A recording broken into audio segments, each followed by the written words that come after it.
Now, we've already heard from a pupil at the start of his Abingdon career, so let's now hear from someone nearing the end of their time here. I'm delighted to be able to introduce to you George. George is one of our heads of school, and he's now going to give his take on life at Abingdon.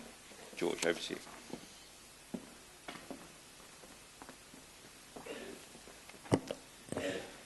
Good morning, ladies and gentlemen, and welcome to Abingdon School. My name is George Jeffreys, and I'm one of the two heads of school here at Abingdon, studying French, Spanish and history, and applying to study modern languages at Cambridge this year. Since I joined in first year, my experiences at Abingdon have had a great influence on who I am today. And in preparing for this speech, I tried to condense what I thought the Abingdon ethos was into a single sentence. So here it is. The Abingdon ethos is one of balancing high academic achievement with other half engagement, whilst always upholding a feeling of mutual respect and appreciation. 7 years ago, I sat where you are now. And although I was in the lucky position of having a brother already at the school, Open Day was still an odd mix of excitement and nerves. And it's the latter I'd like to talk about first. From any primary or prep school, coming to Abingdon is a daunting experience, and this was definitely the case for me. The most nervous I remember being was on entrance exam day, all the way back in Year 6.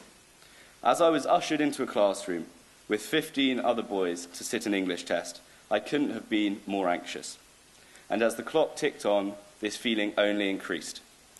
However, around 15 minutes into the test, the sixth former, who had been guiding us around all day, fell off his chair, asleep, outside the classroom, knocking over the desk he had been using, and crashed very loudly into the door. So why am I telling this story? Well, for me, this was the best thing that could have happened that day, and not just because of how funny it was. I saw that underneath the intimidating facade that I had attributed to Abingdon, there were just friendly human faces. This sixth former had managed to put me at ease, despite all the emotions I was feeling. And although I wouldn't advise my peers to use his tactics, this made me realise that everyone was, in fact, human. This leads me on to community, which is the next thing I'd like to talk about.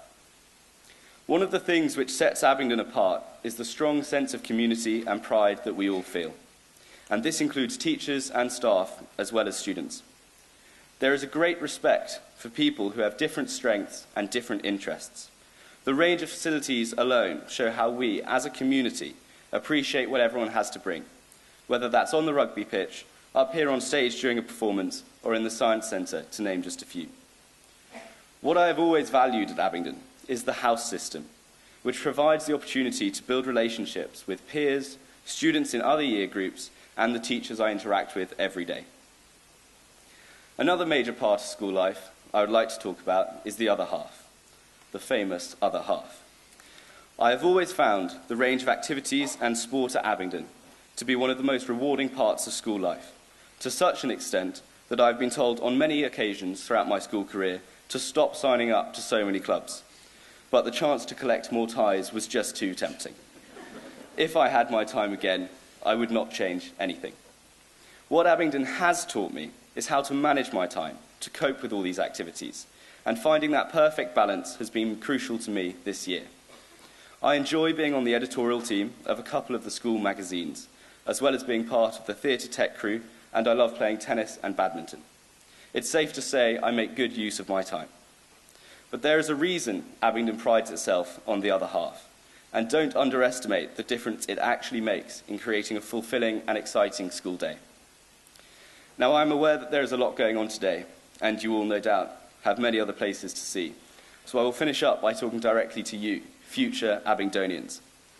Abingdon is about making something of every day, not simply getting through it. Abingdon is about challenging yourself, academically, artistically, and in sport. Yes, Abingdon is about excelling, but it is also about giving things a go, even if it's not in your comfort zone. I tried everything. I excelled at some and certainly did not at others, and that is what has shaped my Abingdon experience the most. So I ask you to think while you walk around today, what will define you as an Abingdon boy, and how will you strive to embody that Abingdon ethos I mentioned earlier? And I'll finish with my one piece of advice to all of you as future Abingdon boys. Apart from handing in your prep in time, be ambitious and throw yourself into Abingdon life, because I can assure you it will be rewarding. Thank you very much for listening, and I hope you enjoy the rest of your day.